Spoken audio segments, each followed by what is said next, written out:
Ақбоз үй, мазасыз жаз. Тойға санаулы күн қалғанда құрбан айт басталды. Жұрт елең алаңнан тұрып, қорадағы малдан соярлық бір-бір жандықтарын ұстап байлады. Айт құтты болсын, айтқаның келсін. Бүгін барлық үйдің есігі ашық, пейілдері кең, дастарқандары жаюлы. Осыдан 3 күн ұдай жиылмайды ол дастарқан. 3 күн ұдай айттап қыдырушылар да толастамайды. Есігіңді кім ашса, сол қонағың. Бүгіндері жұрт ең таза киімдерін киеді. Кебеже теңдер ашылып, дүние мүлік, киім-кешек, кездеме маталар көрнекке ілінеді. Үй іші бай қызының жасауындай саусап жайнайды. Ата-ананың да қабағы ашық, жастардың күні-түні ауыл, ел аралап, сауық сайран жасауына тарлық жасамайды. Түске таман жем жақтан құйында-құйын шауып, болыстық кеңес ағасының шабарманы келді. Ата ақтер көктер тура Шәріптің үйіне тұмсық тіреді. Содан әбзаматта ауыл іші жаңа хабарға толды да кетті. Өкіл келе жатыр екен, ауданның бастығы екен. Хабар дүңкілдеп алдымен естіген Шәріптің өзінен бұрын тарады ауылға. Кішкентай Шәріп аяғы маймаңдап үйден үйге жүгірді. Болыстық кеңес ағасының бұйрығын әр үйге жеткізіп, тызаттап, ауыл арасында жортақ қақты. Ау қалайық, ошақ бастарыңды іреттеңдер, аудан басы келеді, халықтың хал күйін білуге келеді. Қамданыңдар. Құдай безгелдек, қамданғанда не істейміз? Деді торқа кемпір тұрсаңдап. Жаз болса өкіл қаптап кетеді екен түге, іннен шыққан суырдай. Әй, ондай сөзді қойыңдар, деп Шәріп шыр ете түсті. Бұл келе жатқан ойнайтын кісілерің емес сендердің. Ау халайық, қамданыңдар, жаңа басшы келеді, қалаған есікті ашады, қалаған үйіне түседі. Ау қалайық деп үйден үйге жортқан Шәріп жұрттың бәрін әбігерге салып, дүрліктіріп жіберді. Пахраддиннің үйінің тұсына келіп бір тоқтады. Ал құда, сен де қамдан, аудан басы келе жатқан көрінеді. Сенің үйіңе түсеме кім білсін, бұл ауылда оңды үйде жоқ. Мейлі де қам жеме құда, деді Пахраддин Шәріптің арқасынан қағып жұбауратқан боп. Үйде Қансұлу жоқ еді. Әлгінде жастарға ілесіп, көлғұдық жаққа айттап кеткен. Мылтығы шошайған 2 милиция ерткен, күткен қонақтары талма-тал түсте ауыл шетіне келіп аттарынан түсе бастады. Елден бұрын шәуілдеп ұмтылған иттерді Шәріп қолына таяқ ала қуып, тоздырып жіберді. Сөйтіп, өзі майпаңдап келіп, сирек бойлы басына былғары кепка киген, иығына жамылған сұр күйтелді, ауылға шаршаған түрмен қабақ шыта қарап тұрған орыс жігітіне қос қолын ұсынды. «Іздірәсті?» деп даусы шығыңқырап, қалбалақтап сәлем берді. Бұған оң қолын ұсынған ұзын сирек жігіт «Здравствуйте» деп қоңыр дауыспен салқындау амандасты. Басшыны сырттан келген жас орыс жігіті деп естіп еді Шәкең. Қонақ Шәріпті танымай, бұның кім дегендей, жанындағы көзәйнекті шүңкүйген арық, мосқалдау Апанасқа қарады. Апанасты Шәріп танитын. Апанас патшаның қысымымен осы елге Мекалайдың кезінде жер аударылып келген орыс. Темірде өкіметке дейін школда сабақ беріп, өкімет келгеннен кейін өзге қызметке ауысқан. Қазір осы ауданға рик бастығы боп келе жатқан көрінеді. Өзі қазақшаға судай. Апанас Шәріпті арқадан қағып, жолдас Қаспақов дегеніміз осы кісі, қазақша айтсақ Шәріп аға деп таныстырды. Да, Қаспақов деп Шәріп күлегештеп бас шұлғыды. Содан кейін қабақ шытып тұрған бірінші бастық түсі жылып бас изеді. Апанас қазақтың жалпақ тілімен Шәріп аға, қоныстарың құтты болсын, айт құтты болсын деп ілтипат білдірді. Жақсы, айтқаның келсін Апанас. Қонақтардың қасында болыстық кеңес ағасы Дүкенбай, баяғы Шәріпті ауылына ететін Асан деген өкіл жігіт, содан кейін 2 милиция бар еді. Оның бірі осы елден шыққан баяғы әзбергенді айдап кететін палуан денелі Бұқабай милиция, екіншісі Шәріпке бейтаныс қатпа қара сұр жігіт еді. Жеки деп таныстырды оны Апанас. Осы арада қонақтарға Пахраддин бастаған ауыл кісілері келіп сәлемдесті. Апанас аудан басшысына Пахраддинді таныстырып жатыр. Семен Харитонович, бұл кісі әлгі мен өзіңізге айтып келе жатқан Пахраддин мырза. Кеңес ісіне қыруар көмегін тигізген осы ауылдың ақсақалы. Ал бұл кісі, деп Апанас келген бас қонаққа жұрттың назарын аударды. Жаңа ашылып жатқан аудандық партия комитетінің бірінші хатшысы жолдас Калашников Семен Харитонович. Ел аралап шыққан бетіміз, Семен Харитонович қазақ арасында тұңғыш болуы. Сондықтан бұл елдің қал күйін, тұрмысын, ауылдық жердегі кеңес ісінің барысын өз көзімен көріп жүр. Қош келіпсіздер, көріңіздер, аралаңыздар, қонақ болыңыздар, деді Пахраддин орысша. Калашников Пахраддиннің кең иықты зор тұлғасына, бір шекесіне сырма тақия қондырған, күн қақты ашық маңдайына, әдемілеп дөңгелетіп бастырған көк борыл сақал мұртына, ойлы инабатты дидарына назар іркіп тұр еді. Енді кеп, бұл кулактың орысша сөйлеп, әлгі айтқан жылы лебізі тіптен таңғалдырды.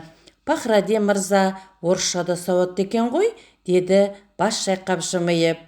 Нан сұрап жерлігіміз бар жолдас басшы, деді Пахраддин мұртының ұшын ширатып. Ал жүріңіздер, өздеріңізге арнап, мына Пахраддин мырза дастарқан жайып қонағасы дайында отыр, деп Шәріп жортақтап қонақтардың алдына түсті. Шәріптің ұсынысын Апанас орысшалап Калашниковке жеткізіп еді. Ол алдымен ауылды аралап көрейік, деді. Калашников қай үйге бас сұқса да жайнатып, керегеге іліп тастаған дүние мүлік, зергерлік бұйымдар, әртүрлі аң терілері самсап алдынан шықты да отырды. Төрге төселген оюлы текеметтер, ілінген кілемдер, қат-қат жиналған көрпе төсек, сүйек кебеже, адал бақан, кілемнен тоқылған кермелер, бір жақ қапталда керілген жібек шымылдық, үйдің босағасында түрегеп ысырылып ізет білдіріп тұрған әйелдер, қыздар, бәрі малынып киінген, білекте, саусақта, құлақта, шашбауда сылдырап, күлдіреген алтын, күміс асыл тастар, ошақ басы таза, жаюлы дастарқан, Калашников көрмеген бауырсақ, құрт ірімшік, майсөк, жент тәрізді тағамдардан қайысып тұр әлгі дастарқандар. Кедейдің үйін көрсетіңдерші маған, деді Калашников. Әлгі кіріп шыққан үйіңіз кедейдің үйі, деп жауап берді Шәріп. Ол кіргендері бұлыштың үйі еді. Қанша малы бар? Ойбай, түгі жоқ тақыр кедей, 20-30 қой ешкісі, ботасымен қосып есептегенде 3 түйесі, жалғыз аты бар. Мырзаның қанша малы бар? Мырза малды азайтты ғой, кезінде дәулетті еді. Өкіметке етке өткізді, сатты, сойды, бітірді ғой. Қалғаны қанша? 200-ге жуық қойы, 40-50 жылқысы, 10 шақты түйесі қалды. Калашников сөзге құлақ түре тұрып, кездескен қыз келіншектердің киім кейсіне, жүріс тұрысына қарайды. Пахраддин қонақтарда Ақбоз үйінің есігін өзі ашып кіргізді.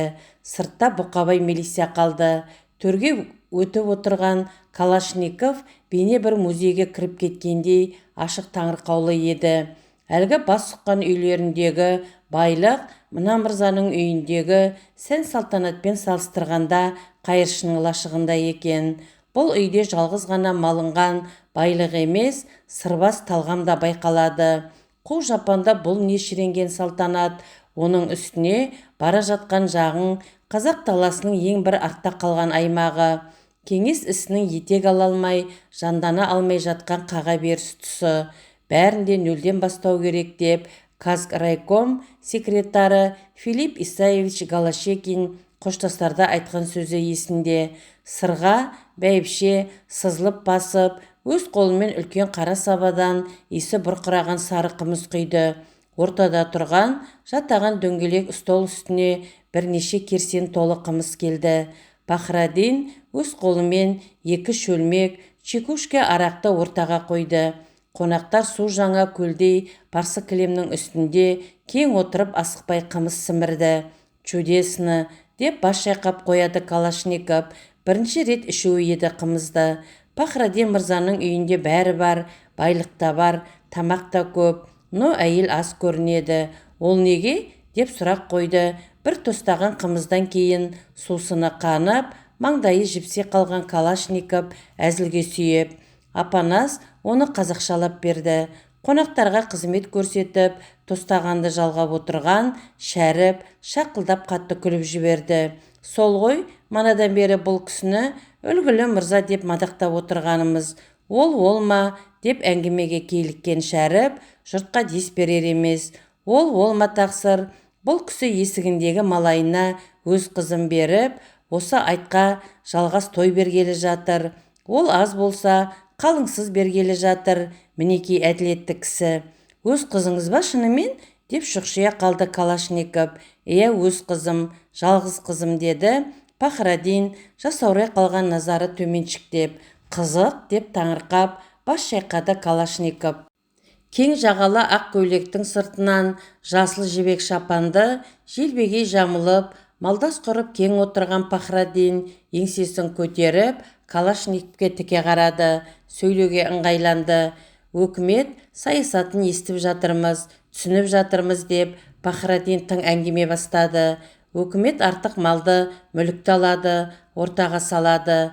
Мақұл делік, оған өз басым қарсылығым жоқ. Алсын, кедей-кепшікке үлестірсін, бірақ бір нәрсеге зердем жетпейді.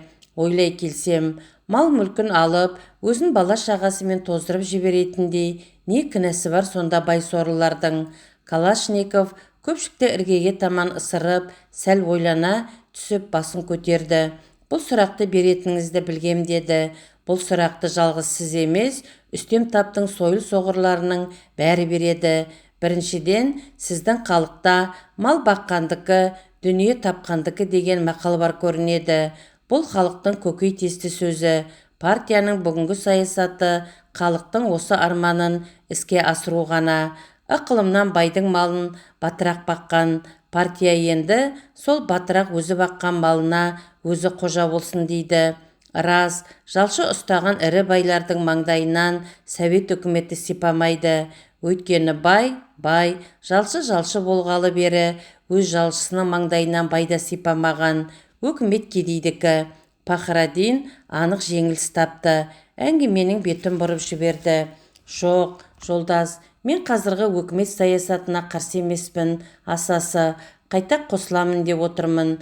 Өз еркіммен өкімет қажет етсе, мейлі, артық байлығымда алыңдар деп отырмын. Сұрап отырғаным, өкімет аларын алғаннан кейін өзімізді жүнін жұлған тауықтай бүрсеңдетіп, елден шығарып қаңғытып жібермей ме, асасы деп отырмын деп, Пахраддин маңдайы тершіп қозғалақтап кетті. Жоқ, деп жұбауратты Апанас. Бері заңға сәйкес әділ жасалады. Сіздің жөніңіз бөлек. Өкімет алдындағы еңбегіңіз ескеріледі. Беаға, шындай келсек, сіз ірі бай санатына да кірмейсіз ғой. Алып қашпа сөзден қорқа бермеңіз деп Дүкенбай да басу айтты. Дәм тұздарыңызға рахмет деп Калашников сырға бәйбішеге қарап бас иді де серең етіп, әскери адамша шапшаң ырғып түрегелді. Өзге қонақтар да оған іле-шала өре түрегелді. Қара сұр милиция жеке үйден жұрттан бұрын шығып еді. Мана қалдырған орында Бұқабай жоқ. Сұр жеке жүрегі зірк етіп, бұған не болған деп алақтап үйді айналса, Бұқабай үй артында екі жас жігітпен тәжікелесіп тұр. Жас жігіттің бірі жуантық төртпақ келгені үйге қарай елеуреп ұмтылады. Бұқабай зор денесімен оның алдын кес-кестейді. Сұр жеке шапшаң атындап қастарына жетіп барды. Бұл не тұрыс? Деді сұрланып. Өй, кезінде бірге қозып аққан таныс жігіттер ғой, байдың қызын құтқарамыз, біздің өкілмен сөйлестір дейді. Болмайды десем көнбейді, деді Бұқабай маңдай терін сүрткіштеп.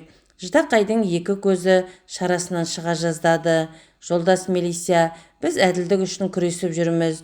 Өкілге арызымыз бар. Әй, қайдағы өкіл? Бұл ауданның қатшысы, деп Сұржекей түсіне ашу жинады. Кәне тайыңдар, марш. Ағасы, арызымыз бар еді айтатын, деді шеге сұр жігітке оқтай қадалып. Қайдағы арыз? Пахраддин қызын еріксіз беріп жатыр. Сіздер кімсіздер? кедей жастарымыз, ендеше тайыңдар, зорлық көрсе арызды қыздың өзі берсін, марш деді Сұржекей, Шеге мен Ждақайды кеудеден итеріп. Әділет үшін күресуге болмай ма? Кеңес өкіметі қайда? Марш деп ақырып қалды Мелиса. Ждақай мен Шеге жылыстап кейін шегінді. Келген қонақтар атқа мініп жүріп те кетті. Бет алыстары Мажан ауылы. Ауылдан ұзап шыға бере Калашников. Шынында да бұл өлкеде әлі еш нәрсе болмағандай. Революция дауылы бұл төңіректі айналып өткендей. Көп шаруа жасау керек, көп шаруа деп күрсініп бас шайқады. Хансұлу өмірінде талай тойды көрген, бірақ бұндай көңілсіз тойды көрмеп еді. Ол Хансұлудың өз тойы болды. Әкесі бар тапқан таянғанын осы тойға рабайсыз шашуда. Ауылдың екі қанатын ала 100-ден астам үй тігілді, әлденеше 100 қой сойылды. Тойбастар айтқан жыршыға ат мінгізді. Ошақ бәйгенің өзіне басын бір бие етіп талай мал шашты. Аламан бәйгеге 200-дей ат қосылып, бас бәйгесіне өркеші тайқарадай қосынар тікті. Палуан күрестің бас бәйгесіне бір бие қойды. Хансұлуды солардың ешқайсысы да селт еткізбеді. Үйдің жарсын ала керілген шымылдық ішінде топ қыздың ортасында ұлы дүрмек ырду-дырдуға кереге көзінен ғана жылаулы назар салып отыра берді. Тілден естен айрылғандай қалде. Әкесі бас болып, үлкені бар, кішісі бар, мыңғырған қалың ел, жер қайысқан көпшілік бұның жан шырылын естпес тас керең қатал тағдырдай. Жалғыз Хансұлуды асау ағысқа түскен жаңқадай қан көбелек ойнатып әкетіп барады. Қарсы тұрып қимыл қыларлық қауқары жоқ. Ұзынша қайқы кірпігінен мөлдір тамшы әлсін-әлсін түсе береді. Тойда өтіп жатқан өнер сайыстарының ішінен Хансұлуды елеңдеткен жалғыз-ақ жырау өнері болды. Алғашында оған да бармаймын деп еді, бірақ жыр Хансұлу отауынан онша алыс емес, шағын төбешік үстінде жырланды. Содан кешкісін әлгі төбешік үстіне төңірегіне бүкіл ауылдың алаша кілем текеметтері жайылды. Ай туа тойға жиылған мыңдаған жамиғат сол төсек үстінен жапырлап орын ала бастады. Әлден уақытта ай астындағы үйден ақ шапанды, ақ сәлделі, сақал шашы аққудай, ұзын бойлы, сексеуілдей қураған тірі аруақ шал шықты. Қолында домбыра. Лабан Ахун еді бұл. Лабан Ахун қасында 2-3 кісі бар. Ай сәулелі алаңның ортасындағы кілем көрпеше төселген төбешіктің басына шығып тізе бүкті. Сыртқа түгел ере шыққан жұртшылық дүрлігіп, жырау отырған алаңға ұмтылды. Тойға келген елдің тайлы таяғы қалмай, ең азы бала шақаға дейін Ахун отырған төбешікті айнала қоршап жайғасып, күлге қонған аққудай сыланған күміс сақал шашты кәрі жыраудан көз алмай қарайды.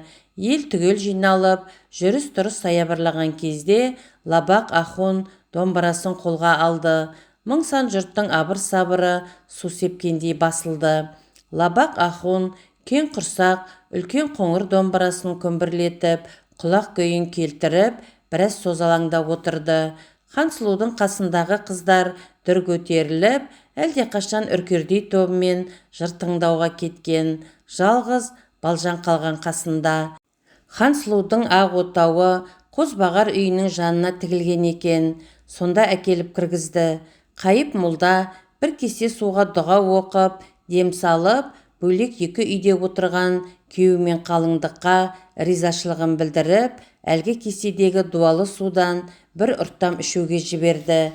Хансұлу кесені еріне тегізді де, ішінен риза емеспін, 2 дүниеде де риза емеспін деп қайтарып берді. Жатарға таман 4 күн ұдай қасынан бір елі қалмай жүрген қыз келіншектер бірсін-бірсін азайып, ең жақын деген досы Балжанның өзі де бұны отауда жалғыз қалдырып, қарасын батырды. Сөйтіп, тойдың ду-дабыры су сепкендей басылып, шымылдығы түсірілген, төсегі салынған оңаша отауда шошайып жалғыз қалды Хансұлу. Енді қараса, басында ақ жаулық, некесі қиылған, Қозбағардың құдай қосқан некелі жары қараңғы үйде отыр. Көп ұзамай есік алдында күбір-сыбыр естіліп, кір, қағынды келгір деп сықсыңдасқан жас әйел үндері естіліп, ішке біреуді итермелеп кіргізіп жіберді. Ішке кірген пенде есік алдында состиып тұрып қалды. Үй іші қараңғы. Хансұлу бұл келгеннің Қозбағар екенін біліп отыр. Дәмесінің зорын, сонда бұл өзін Хансұлуға тең көре ме екен? Барлық пәле осыдан ғой. Осы тек жүргенде баяғы ойыннан бүйтіп от шықпас еді. Хансұлу өлердей ызалы. Сені кім шақырды? Деді есік алдында пыс-пыс тыныс алып тұрған Қозбағарға. Қозбағар жалт беріп, шыға қашпақ боп, есікті итеріп еді, аша алмады. Ар жағынан жеңгелері басып тұрған. Қағынды келгір, тырп етпе, өз үйің ғой, деп сылқ-сылқ күліп жатыр. Қозбағар есікті әрі итеріп, бері итеріп шыға алмады. Мына кеудесі аяқ қаптай Қозбағардың зердесіздігі Хансұлудың жынын одан бетер қоздырды. Тұра қашатының бар, үйлену не теңің еді? Деді даусы ашулы шығып. Қозбағар сөйлегісі келгендей теңселіп, тамағын қайта-қайта қырнады, жөтелді. Сосын есікке бұрылып, кетіңдерші құдай ақына, деп жалынды. Есік сыртында дымдары өше қалған жеңгелері сыбырласып, күліп, есіктен аулақ кетті. Қозбағар әзір дегенде сөйлей бастады. Хансұлу, мен не істеймін? Маған айтты, үйленесің деді, ұрысты. Сөзінің түрін. Хансұлу осқырынып іргеге бұрылды. Ірге түрулі еді. Ауыл сыртында бақасы құрылдап, жалтырап көл жатыр. Жағалаудағы жыңғыл арасында су шалпылдады. Жылқы жүрсе керек, бұта арасынан үркіп, қанаттары сатырласып құстар ұшты. Көл жақтан судың қоңыр салқын лебі еседі. Жағадағы ызғар топырақтың иісі де үйіріліп танауға келеді. Хансұлу дір ете түсті. Үйде Қозбағардың барын ұмытып барады екен. Не дейсің? Хансұлу, мен, сен ренжітейін дегем жоқ, оллахи. Және не айтасың? Жақсы көремін. Жақсы көрмей-ақ қой, деді Хансұлу жұлып алғандай. Мен сені жақсы көрмеймін. Қозбағар дыбыс шығармай, танауы шуылдап біраз тұрды. Негінен бар менің Хансұлу, деп бір кезде Қозбағар қорсылдап жылап жіберді. Осылай боларын білгем, баяғыдақ, бәрі ұрысты маған, енді не істейм? Қозбағар еңкілдеп кеп жыласын. Ашық іргеден әлгінде туған айдың жарығы түсіп, үй іші ала көлеңкеленді. Шымылдақ алдында бұратылып отырған Хансұлу сырға шашбауы сылдырап түрегелді. Үстінде шұбатылған ұзын етек ақ жібек көйлек, көз жасын сүрткіштеп отырған Қозбағар Хансұлудың қозғалғанын көріп, жүрегі жарылардай қуанып кетті. Осылай жылағанда шешесі Торқа байғұс жібіп кетіп, «Пошымыңнан ау сенің» деп келіп, басынан сипайтын. Қазір де Хансұлу сөйтетін шығар, басымнан сипайтын шығар деп ойлады. Бірақ шолпысы сылдырап, үй ішінде қозғалып жүрген Хансұлу келмеді қасына, сипамады басынан. Босаға жаққа бір көрпе жастықты лақтырып тастады. «Ал, әне төсегің», деді. Даусы қатқылдау естілсе де, Қозбағарға майдай жақты. Бұндай сөз естеймін деп күтпеген ғой Хансұлудан. Көл жағасында ерттеулі екі аттың сағағынан ұстап, жыңғыл арасында бір кісінің бұғып отырғанына бірсыпыра уақыт болған. Екі аттың бірі Әзбергендікі еді. Әзберген ауыл ұйықтады-ау деген шамада бұғып жатқан орнынан тұрып, Пахрадиннің еңселі ақбоз үйіне қарай жылжыды. Пахрадиннің есектей төбеттері бастарын көтере түсті де, Әзбергенді танып, құйрықтарын бұлғады. «Бұл кім?» деді Пахрадин есік тықырлаған соң. «Менмін», деді Әзберген дүңк етіп. Пахрадин шапанын жамылып есік ашты. Сырға да оянып, шам жақпақ болып еді. «Жақпа», деді. «Бұл не жүріс?» деп Пахрадин киіздің шетіне тізе бүккен інісінің сұлбасына қарады. «Тойға келдік, шақыртпасаңда. Совет өкіметімен құда болып, көңіліңді жайлапсың, құтты болсын айта келдік», деді Әзберген кекетіп. «Совет өкіметімен мен құда болмағанда, сенің басың түрмеде шіріреді бұл кезде. Не тантып отырсың?» деді Пахрадин ашу шақырып. «Тантыған мен емес, сенсің», деді Әзберген түксиіп.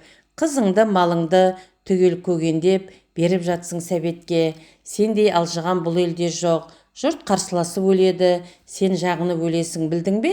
Көрерміз, ертең маңдайыңнан қалай сипар екен сол сәбет. Жә, естіген жырым, хабарыңды айт, қайда жүрсің? Қайда жүргенімді саған айтпағаным, хабарым сол, сәбет құлайды. Ана жақтан ағылшын, мына жақтан түрік бас салады. Жылқы керек маған. Шырағым, сенде елеурегендердің талайын көргенбіз. Өйтіп алжаспауға керек, жылқы берілмейді. Ит те болсақ бір құрсақтан шықтық. Әйтпегенде жалғыз оққа жалынтар едім. Әзберген ұшып тұрып есікке беттеді. Табалдырықтан аттай бере іркілді де, әлдене дегісі келіп оқталып тұрды да, есікті тарс жауып шығып кетті. Қозбағардың ұйқысы қатты еді. Есік қағылып, Хансұлу тұрып ілгішті ашқанын, одан үйге Әзбергеннің кіргенін сезген жоқ. Албастыдай зілбатпен біреу үстіне қона түсіп, алқымынан ұстағанда ғана апалақтап көзін ашты. Бұлқынып еді, үстіндегі албасты тырп еткізбеді. Содан кейін өңім бе, түсім бе деп, көзі жыпылықтап, үстіндегі кісіге бездейіп қарап аскем жатты. Үй іші ала көлеңке, кеудесіне қонған албастының Әзберген екенін тани бастады. Бір қапталда Хансұлу жүр жүйткіп, әлденені жинастырып. Таныдың ба? Деп бет аузын түк басып түксейген Әзберген гүр етті. Дыбысыңды шығардың ба? Мына пышақпен жатқан жеріңде бауыздаймын күшік. Пахрадиннің жылқысы қайда? Әзберген қозбағардың алқымын мытыңқырап жіберіп, сәл босатты. Түгіскеннің шығыс жағасы, деді ентігіп қозбағар. Шының ғой? Қозбағардың табақтай беті талақтай боп жөтеле түсіп бас изеді. Мен тірі тұрғанда Хансұлудың енді маңына жүрмейтін боласың. Мынаны көрдің ғой? Әзберген пышағын жалаңдатты. Қозбағар шапшаң бас изеді. Әзеке, өлтірмеңіз, бәрін істеймін, айтқаныңыздың, деп еңкілдеп жылап жіберді. Өшірініңді, талақпын де Хансұлуға. Қозбағар түсінбей қалып, не дейсіз? Деді қырылдап. Хансұлуға талақпын деп айт атаңның. Қозбағардың көз жасы бетін жуды. Айт күшік, әйтпесе талақпын, деді. Қозбағар жасын жұтып, әрең тілге келіп, аузына сүлгіні тығып, Қозбағардың аяқ қолын домалатып байлады. Содан кейін құйрықтан ыңқита бір тепті. Теріс қарап жатқан Қозбағардың көз жасы бірсін-бірсін ақты. Әзберген мен Хансұлу жүкті аударыстырып, төңкерістіріп жатыр. Аздасын үйді айналып жүріп кетті. Орнынан тырп етуге қорықты Қозбағар. Содан таң атқанша жатты. Ақыры таң ағарып атып, жұрт түсірлап сыртқа шығып, түндіктерін ашып, ауыл ояна бастады. Желі жақта боталарын емізген түйелер ыңырсиды. Келін-ау, келін, деп шойнаңдап келіп, Торқа кемпір ашық есіктен ішке бас сұғып, аяқ қолы байлаулы, көзі аларып жатқан баласын, түрулі шымылдық келіннің бос төсегін көріп баж ете түсті. Қолын сермеп, бет алды ойбайлап тұра қашты. Жау шапты, жау, деп бажылдап, шынашақтай кемпір шойнаңдап зытқып барады. Астапыралла, тағы не тапты таң атпай, деп ауыл адамдары үрпейді. Әдірақ алғыр, жау шапты. Ойбай, жау шапты. Шешей, қайдағы жау? Ойбай, бала жатыр байлаулы, өлі тірісі белгісіз. Келін жоқ, ойбай, жау шаппаған несі қалды? Жұрт дүркіреп отауға ұмтылды. Ең алдымен үйге шеге кірді. Шымылдық түрулі тұр. Төсек салулы, Хансұлу жоқ. Үйдің бір қапталында аяқ қолы шандулы Қозбағар жатыр. Аңырсиды. Аяқ қолын босатқасын Қозбағар сықсыңдап жылап отырып, түндегі болған оқиғаны айтып берді. Пошымыңнан ау сенің, қой жылама құрсын, қатыны құрсын, жаныңнан садаға, деп Торқа кемпір баласының басын құшақтап жылады. Атаңа нәлет бандит, қарасы батқанға қуанып еді, аш бөрідей айналып соққанын қарашы, имансыздың. Ауылда ауылнай шәріп жоқ еді. Жаңа ауданның жиналысы болады деп кеше сонда кеткен. Бұндайда қуғын сүргіннің төбесі көрінгенде ауылдың бетке ұстары бұлш еді. Ол да жоқ, аң аулап кеткен. Ауыл адамдары құр қауқылдасқаны болмаса, әрекетке бармады. Алып кеткен өз ағасы екен. Ашуы тарқаған соң әкеліп тастар қарындасын, десті жиналғандар. Жаз биыл ыстық болды. Күн шықса кілкіп, көкжиек сағынға толып кетеді. Даланы бұралаңдап құйын кезеді. Сондай бір күні талма-тал түсте торы шолағын сүмірейтіп, жападан жалғыз жем жақтан шошайып келе жатқан Шәріп көрінді. Бөркі астында көлдей ақ орамал, алқабел торының үстінде жапалақтай жарбиып отыр. Жаман торы аяғын әзер алады. Алақай, көкем келе жатыр деп, Шәріптің үйі толы қызы шуылдасып алдынан жүгірді. Көрші қолаң түрулі іргеден сығалады. Шәріп, онесі екені белгісіз, қорғасындай салмақты бола қалыпты. Ат үстіне еңкейіп, ең кішкентай қызын алдына көтеріп алып бетінен иіскеді. Қолына әлдене ұстатты. Кәмпит-сәмпит болуы керек. Мына жазғанның үні шықпайды. Бір өзгеріс болды шамасы, деп ойлады үйінде отырып Пахраддин. Шәріп үйіне басын сұғар-сұқпастан ауыл үшін жаңа хабар шарлады да кетті. Ейбай-ау, келіншек-ау, шырылдауы қайнағаны алып тастапты дейді ғой. Көтек алған нес? Ейбай, әлгі ауылнайлықтан да өш қасқа рас ба? Басымның сақинасы ұстады деп қабағын шытып, Шәріп үйіне кірген бойда теріс қарап бүркеніп жатып қалған. Шайға бірақ тұрды. Қансұлу келінің қашып кетті деп ақырындап ауыл жаңалығын айтуға кіріскен Жайбасқан. Шайдан ұрттай берген Шәріп әйеліне қарап бақшырайды да қалды. Қашқан нес? Әзберген ағасы ұрлап әкетті. Сауап бопты деді Шәріп жирен мұрты тікірейе қалып. Бір қатының кесірі 40 есекке жүк болды демекші. Қансұлудың тойы еді, басына бәле боп жабысқан. Осы тойда арабайсыз мал сойылғаны үшін таяқ жеді Шәріп ауданда. Шайды 2-3 ұрттағаннан кейін көпшікті шынтақтап жатқан Шәріптің маңдайынан шып-шып тер шықты. Сол-ақ екен, осы үйге қарай бұрқылдап келе жатқан Торқа кемпірдің даусы естілді. Әдіра қалғыр, тоқтай тұр бандит. Үскен тау асырмасам ба сені? Торқа атым құрсын деп келеді. Шойнаңдап келіп табалдырықтан аттады. Апасының осы келісін ұнатпады Шәріп. Әй, деді қып-қызыл боп шайды сораптай берген Шәріпке Торқа кемпір. Ана бандиттің табасы әбден батты. Өкімет екенің рас болса, аяқ қолын байлап әкеліп бер, алдыма тақа. Торқа отыра қалып, жерді төмпештеді. Шәріп апасының шолтаңдап, тулақты соққан жұдырығынан көз айырмай қарап, керең кісіше шайды сораптай берді. Торқа кемпір сабасына түстау деген сәтте жамбасын сипалап, шалбарының қалтасынан әлдене іздеді. Торқа кемпір де Жайбасқанда тосылып қарай қалған. Әлден уақытта Шәріп мыж-мыж болған бір шүберекті қалтасынан суырып алып, апасының алдына тастады. Кәдуілгі ішінде бота табан мөр жүретін бүрме ауыз шүберек қалта. Көтек, мөрі қайда ішіндегі? Деді Торқа кемпір. Бәсе, мөрі қайда? Деді Шәріп те қырсығып. Сөзге Жайбасқан араласты.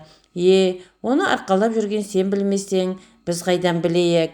Білу керек, білмегендерің жаман сол деп, Шәріп саршекерден қырт еткізіп тістеп, шайын ұрттады. Әңгіме осымен бітті дегендей сыңай танытты. Құдай, тас төбесінен ұрыпты ғой, деп ашу да жоқ, айқайда жоқ. Торқа кемпір сүйретіліп орнынан тұрды да, аяғын сылтып басып, есіктен шығып жүре берді. Биылғы жаз бір ерекше жаз болды. Сағыздай созылып, өтпей тұрып алатын баяғының жаз емес.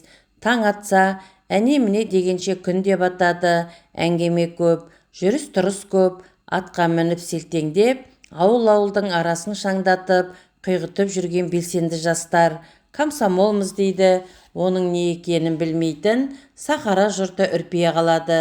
Әйтеуір өкімет адамы ғой деп. Қызыл отаудың ойын жиынынан қалмай, Бәлшебек Асанды төңіректеп жүріп, ақыры Шеге, Ждақай, Қозбағар, Балжан сияқты жастар да комсомол болып кетті. Қозбағар комсомол болғанда Торқа кемпір қуанғаннан шойнаңдап жортып, бүкіл ауылды айналып шықты. Әдіра қалғыр, ал керек болса, ойындарың келген екен Бадырақпен, деп. Ауыл көзінде жастардың беделі өсті. Кешегі жалшы, бүгінгі комсомол қозбағар келе жатқанда Пахраддин сияқты зиялылардың жүрегі зіркетеді. Комсомол жастар, қара табан бадырақ, күнің туды жадырап, егін салып жер ексең, бай боласың қазір-ақ деп әндетеді. О, Құдай шебер, жаңа заманның да жарапазданын есіттік-ау деп кемпірлер тамсанады. Қызыл отау меңгерушісі Асан Бәлшебек жастардың ұйтқысы, етене жақыны болып алды. Дүниеде білмейтіні жоқ. 16 жылы окопқа алынып, орыс-герман соғысына қатысқан. Мәскеу, Петербург дейсіз бе, көрмеген жері жоқ. Асанның ықпалымен Шеге бір жиналыста тұңғыш рет сөз сөйледі. Сөзін былай бастады: ескіліктің түп тамырына балта шабатын мезгіл жетті деді. Онсыз біз жаңа өмірге аттап аяқ баса алмаймыз. Аяғымызды шырмап отыр ескілік. Көтек, тағы бір асан шыққан ба арамыздан, деді бір шайпауыз келіншек, Шегені әжуалап. Ала жабыр жиылған жұрт қыран-топан күлді. Жиылыс соңынан күн үзін қалғып отырған кілбік көз Бұқабай Мелиса әукесі салбырап орнынан тұрып, мылтығы бар үйлердің тізімін оқыды. Онда аталынбаған үй қалмады. Мылтық әңгіме болғаннан кейін жұрт секем алып, дағдарып бір-біріне қарады. Бұқабай: орталықтан бұйрық бар, мылтық біткеннің бәрін өкіметке өткізу керек, тәртіп солай, деді түсін суытып. Мылтықты жинаймыз дегені ешкімге ұнай қоймады. Мылтығын тапсырмаған Мажан ауылынан Мажанның 3 баласы мен Пахраддин ауылынан жалғыз Бұлыш еді. Бере алмаймыз мылтықты деп, Бұлыш күңк етіп, Бұқабайға сыртын беріп, кеше қақпанға түскен арлан көкшолақтың құлаш жарым терісін кергілей бастады. Бұлыш аға деп мән-жайды тәптіштеп айтуға кірісті Бұқабай. Тәртіпке қарсылығым жоқ, бірақ аңшы екенімді күллі жұрт білулі. Астымдағы атымды, жетегімдегі итімді, қолымдағы мылтығымды кім сұраса да бере алман деп, Бұлыш көмір қара өңі түтігіп. Бұлыш аға, тәртіп солай деп келе жатыр еді. Бұқабай қараша үй жақтан: әй, Егенсарттың баласы деп, дәу апа ақырып қалды. Әй, өткен тәртібіңнің ішіне сиейін түге. Аңшының қолындағы мылтығына жабысқан, ол не қылған тәртіп? Мылтық берілмейді. Дәу апа айтты де, түге, айтатын жеріңе, шауып алатын жау келіп мен-ақ шауып алсын. Әңгіме осымен бітті. Бұқабай Мелиса ләм деп аузын ашпай атына қайта отырып жүріп кетті. Бұлыштың шешесі дәу апаның кім екенін жалғыз Бұқабай емес, бұл төңіректегі дүйім ел білетін. Қыз кезінде шашты желкеге түйіп алып, ерлермен бірге жауға қарсы шауыпты деп айтады жұрт. Төркіні Адайдың Құнан Орыс деген тайпасы.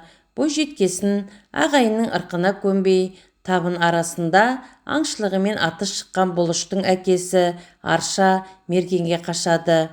Арша Мерген 1916 жылы солдатқа алынады да, содан хабар ошарсыз кетеді. Жетім бала, жесір әйел 21-дің аштығына ұрынады. Дәу апаның есі кіріп, адам болып қалған 12-13-тегі 2 ұлы шешектен шетінейді сол жылы.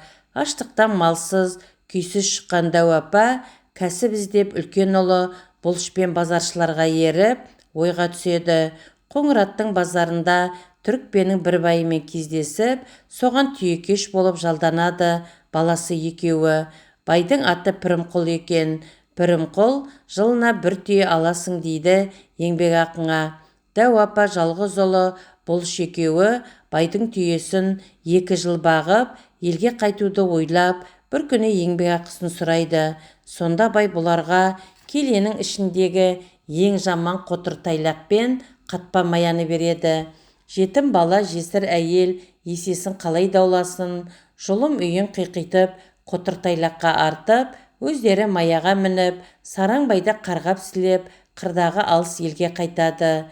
Күн жүріп үстіртке көтеріледі, әрі қарай қазақтың кең даласы. Дәу апа сол арада бір іске бекінеді. Шолақ көшті іркеді, түйелерді шөгереді, жүкті түсір дейді баласына. Бұлыш таң қалады, бұл ыздиған қыр үстіне неге қонып жатқанын білмей. Балам, дейді дәу апа, Мен енді ана Сараңбайдан есем қайтпайынша осы жерден қозғалады екен деп ойлама. Қотыр түйе мініп ерге барғанша менің осы арада өлгенім артық. Атаңа нағылет, Пірімқұлдың бізге қылғанын өзіне қыл бар. Келесінің ішінен қос нарын таңдап тұрып, бөліп ал да айдап кел, менен туған ұл болсаң дейді. Бұлыш бір ауыз сөзге келместен шиті мылтығын қолға алып, қотыр тайлаққа қарғып мінеді де кейін қарай тартып отырады. Түн ортасы ауа, жүрек жұтқан жас жігіт байдың сандық өркеш қос нарын сүргітіп қуып келеді анасы отырған жерге. Дәу апа сонда бәрекелді, міне енді ұялмай елге де баратын болдық деп қабағы жадырап орнынан түрегелген екен дейді. Бұл хикая батыр мінезді дәу апаның көп ерлігінің бірі ретінде ел ішінде аңызға айналып кеткен. Оны Бұқабай милицияда білетін. Сондықтан дәу апамен салғыласып жатуды бекер санады. Бірақ хан Төрткіл ауыл советі бойынша өкіметке қару жарағын тапсырудан бас тартқан азаматтардың тізімінің дәл ортан белінде бадырайып, Бұлыш Аршаұлы есімі де кеткен еді. Күздің басы бұл елге Кәмпеске атты ұлы дүрбелеңін ала келді. Кәмпеске бас оймауыт, орта оймауыт, Сарыбайқұм, Доңызтау жақтан басталып, хан Төрткіл төгіскен төңірегіне жайлаған қалың елге қарай жағалап келе жатты. Бір күні жараспай тегін берді кәмпескеленсе, бір күні байтақ ұлман күлман сорлапты. Малын, дүние мүлкін солдат шығып сыпырып алып, өздерін арыстыбай етіп темірге айдатыпты деген дақпырттары жер жарып жатыр. Сондай бір күні көлеңке басы ұзарған кіші бесін шамасы еді. Әлгінде хабарларды есте тырс еткенге елеңдеп отырған Пахраддин ауылына Мажан ауылы тұсынан жалбақтап шауып жалғыз атты келе жатты. Ауыл өріп тысқа шықты. Астапыралла деп тәңіріне сыйынып, және не хабар келеді деп жалпылдап шапқан жалғыз аттыны тосты. Жалғыз атты жау келе жатқандай айқайлай кірді ауылға. Ыждақай екен кәдімгі.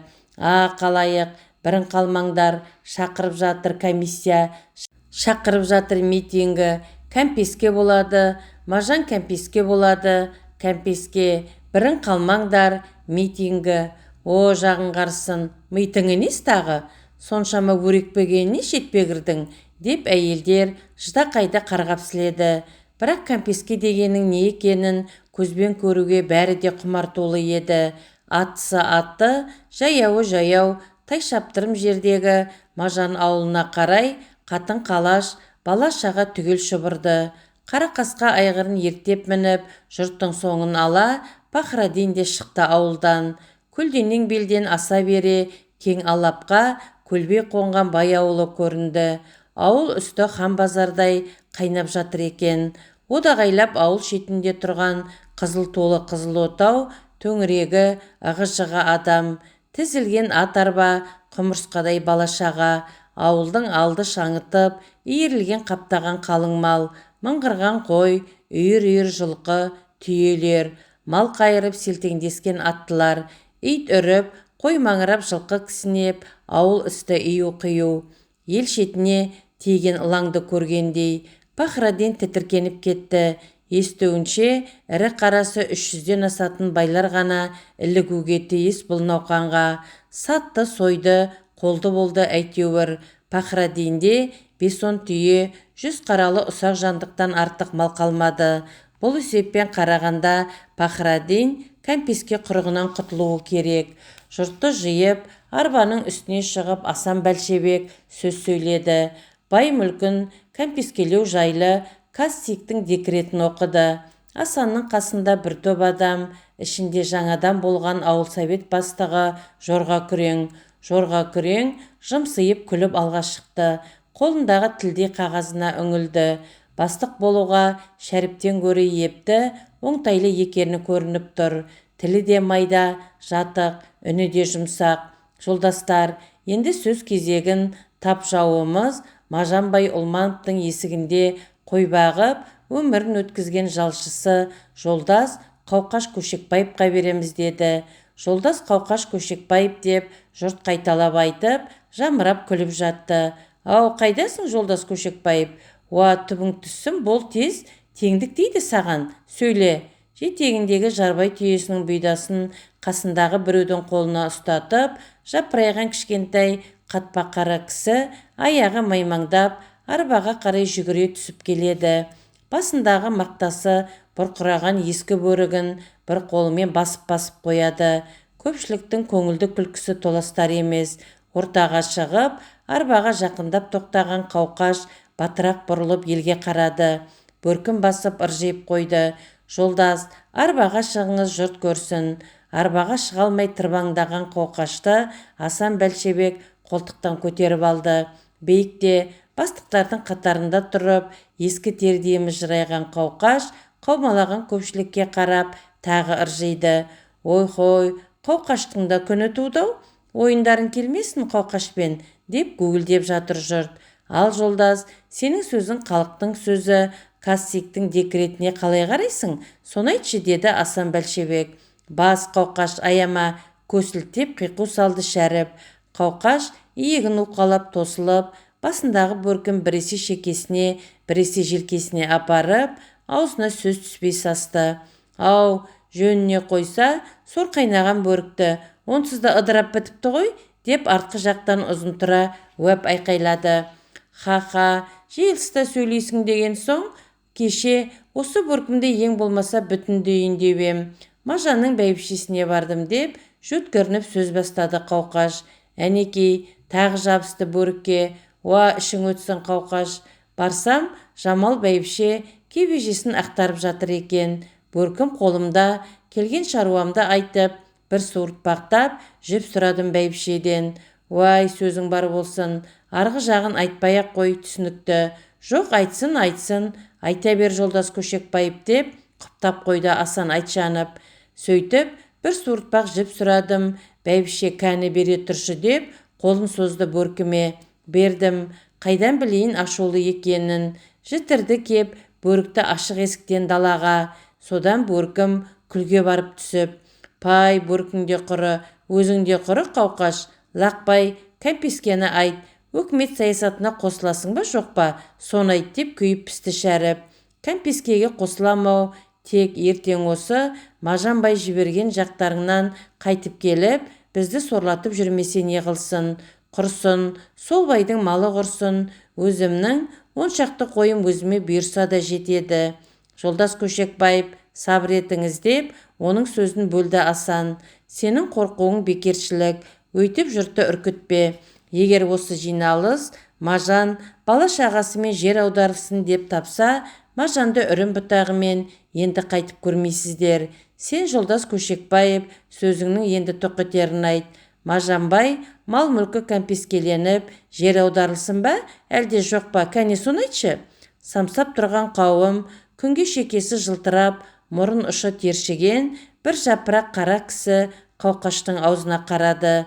Қауқаш, қойшы, жаны иненің ұшында тұрғандай абдырап, аузына сөз түспей, өзіне қадалған сан алуан көздерден қашып құтылатын тесік таба алмай тығырыққа тірелді. Сөйле, деп күбір етті жорға күрең арт жақтан нұқып. Аударылсын, өкіметтікі жөн ғой, деп Қауқаш байғұс тілі әрең шешіліп. Өкімет білмей істемейтін шығар. Жұрт гулеп кетті. Қолдап та жатыр, қарғап та жатыр. Жамал бәйбіше дауыс салды. Екі қолымен бүйірін таянып, үргенместей, итжеңді бәйбіше дауыс етіп теңселді. Тұз дәм ұрғыр Қауқаш, тұз дәм ұрсын. Ой-бой, не жазығым бар еді. Бір жапырақ Қауқаш көпшіліктің шауқымынан шошып кетіп, не істеп қойдым дегендей алақтап бастықтарға қарады. Ат жақты салыңғыр ұзын қара Асан Бәлшебек күліп арқасынан қақты. Жарайсың деп. Сонда ғана жүрегі орнына түсті байғұс Қауқаштың. Ал енді сөйлеймін деушілер бар ма?